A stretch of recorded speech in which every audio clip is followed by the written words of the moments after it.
D'où vient le nom de Yahweh ou Jéhovah? Retenons brièvement ceci.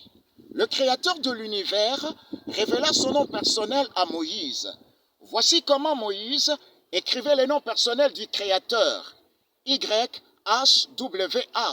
Exode chapitre 3, verset 15.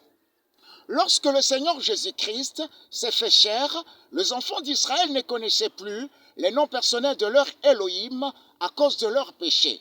C'est pourquoi le Seigneur Jésus-Christ va révéler les noms personnels de son Père céleste uniquement à ses apôtres et à ses disciples.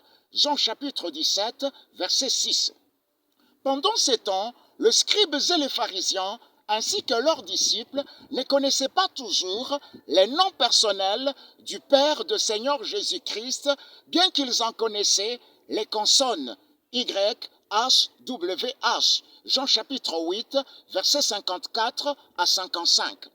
Puisque les scribes et les pharisiens avaient tué le Seigneur Jésus-Christ, le Créateur de l'univers va aussi détruire Jérusalem en l'an 70 de notre ère. Quelques années après, les scribes vont réapparaître et on les a appelés les Massorètes. Comme leur père scribe, les Massorètes ne connaissent pas non plus les noms personnels du Père de Seigneur Jésus-Christ, bien qu'ils en connaissent les consonnes Y, H, W, H. Le Seigneur Jésus-Christ déclare que le scribe était le fils de Satan, le père du mensonge.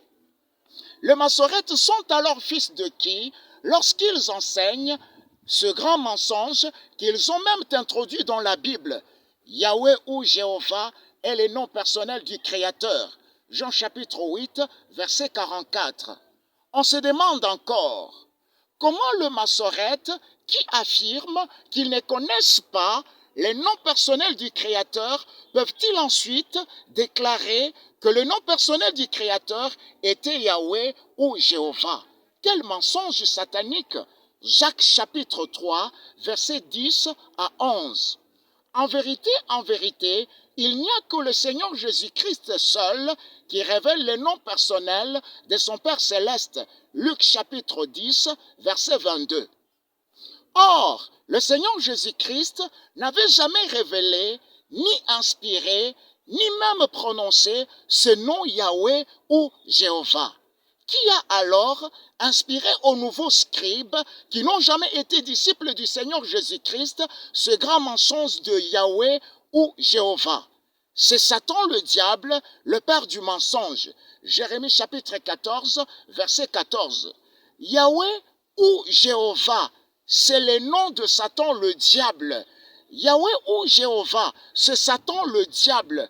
Louons et glorifions uniquement les propriétaires de l'Église. Matthieu chapitre 16, verset 18. Que le Seigneur Jésus-Christ de Nazareth vous bénisse.